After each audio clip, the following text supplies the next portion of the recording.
He-Man Dharmendra మరణించారు sir. 6.5 దశాబ్దాల సినీ ప్రస్థానంలో 300కు పైగా చిత్రాల్లో ఆయన నటించారు. పార్లమెంట్ సభ్యుడిగా కూడా గతంలో పనిచేశారు. ఏంటి సార్ ధర్మేంద్ర జీవితం ఇచ్చిన స్ఫూర్తి ఏంటి? అంటే మీకు ఏదో ఒక ప్రొఫెషన్ ఎంతగా ప్రేమిస్తే 60 సంవత్సరాల పాటు ఆ ప్రొఫెషన్లో ఒక ధృవతారగా ఉండడం అనేది మామూలు విషయం కాదు. మీకు 60 ఇయర్స్ అబోవ్. ఇప్పుడు లేటెస్ట్ ఆయన లాస్ట్ నటించిన ఫిలిం 2025 డిసెంబర్లో, ఈ నెక్స్ట్ మంత్ హిక్కీ సన్ రిలీజ్ అవుతుంది. That was his last performance. అందులో కనబడతాడు. సో అంటే 89 ఏటకు కూడా తన ప్రజెన్స్ వెండితెర పైన చూపెట్టాడు. అంటే ఎంతగా సినిమాను ప్రేమించాడు, ఎంతగా సినిమాను ఆస్వాదించాడు, ఎంతగా సినిమాను ప్రభావితం చేశాడు అన్న దానికి ఒక ఉదాహరణ. అందుకే ప్రధానమంత్రి నరేంద్ర మోడీ ఒక యుగం అంతరించింది అని వ్యాఖ్యానించారు. చాలా కరెక్ట్. ఎన్ ఎరా యాజ్ పాస్డ్. సో లెజెండ్లు చాలామంది ఉంటారు, కానీ ఒక 6 దశాబ్దాల పాటు బాలీవుడ్ అంటే ధర్మేంద్ర అనే స్థాయిలో, ధర్మేంద్ర లేని బాలీవుడ్ను ఊహించలేని స్థాయిలో ఇన్ఫ్లుయెన్స్ చేయడం అనేది మామూలు విషయం కాదు. అది కూడా మీకు చాలా సాధారణ బ్యాక్గ్రౌండ్. అంటే తొలితర నటులందరూ కూడా ఎలాంటి గాడ్ ఫాదర్స్ లేకుండా సినీ రంగంలోకి ఎంటర్ అవ్వాలి. ఇప్పుడన్నా second generation, third generation, fourth generation నటులు కూడా వస్తున్నారు. ఇప్పుడు అమితాబ్ బచ్చన్ మనమడు కూడా సినిమాలో నటిస్తున్నాడు. సో కానీ వీళ్ళకెవరికి బ్యాక్గ్రౌండ్ ఏమీ లేదు. ఇప్పుడు ఆల్రెడీ ఒక మహానటుని కొడుకు, ఓ మహానటుని మనమడు, ఓ మహానటుని అల్లుడు, ఓ మహానటుని బంధువు అంటే తమ్ముని కొడుకు, తమ్ముడు అంటే అది ఒక బేసిస్, ఒక గ్రౌండ్ ఉంటుంది. వాళ్ళ వల్లనే నటనలో సక్సెస్ అవుతారంటే కాకపోవచ్చు. సో అన్లెస్ వారికి శక్తి సామర్థ్యాలు ఉంటే తప్ప కేవలం బంధుత్వాల వల్ల సక్సెస్ కాదు. చిరంజీవి తమ్ముడు పవన్ కళ్యాణ్ గొప్ప స్టార్ అయ్యాడికి నాగబాబు కాలేదు కదా. సో అందరూ కావాలని రూలే లేదు. ఎన్టీ రామారావు పిల్లల్లో బాలకృష్ణ మాత్రమే నటుడుగా రాణించాడు తప్ప మిగతా వాళ్ళు రాణించలేదు కదా. ఎందుకంటే సినిమా అయినా స్పోర్ట్స్ అయినా ఇనీషియల్గా ఫ్యామిలీ బ్యాక్గ్రౌండ్ ఉపయోగపడవచ్చు, కానీ ultimately they have to prove themselves.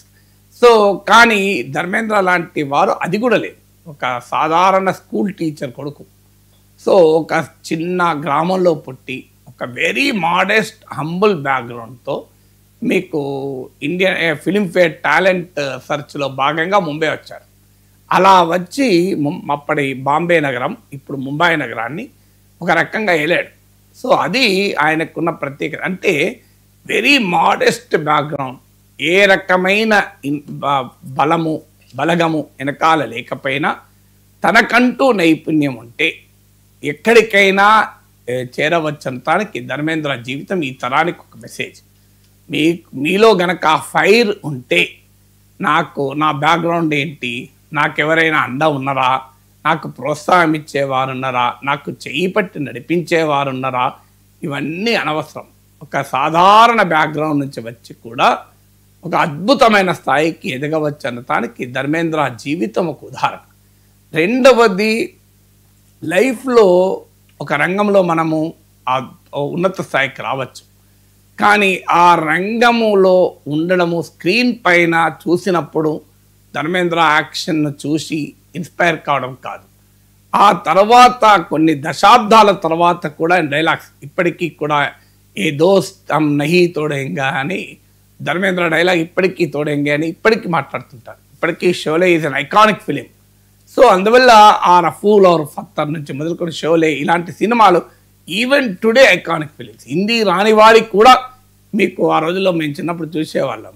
అసలు రోడ్డు మీద పోతుంటే షోలే డైలాగ్స్ చెప్పేవాళ్ళు. రోడ్డు మీద వెళ్తుంటే మీకు అసలు సమాజంలో ఆ డైలాగ్స్ అనేది జీవితంలో భాగమైపోయాయి. ఆ స్థాయిలో అది కూడా కొన్ని దశాబ్దాల తర్వాత కూడా.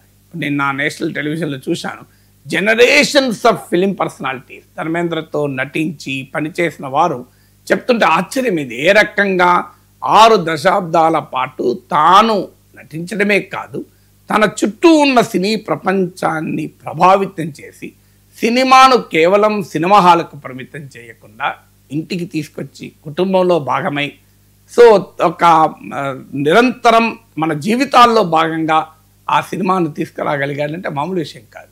తర్వాత ఒక వర్సటాలిటీ, అంటే ఒక రొమాన్స్ నటనలోనే కాదు, ఒక హీమ్యాన్గా పేరుగాంచారని మనం ఇంతకుముందు అన్నారే. సో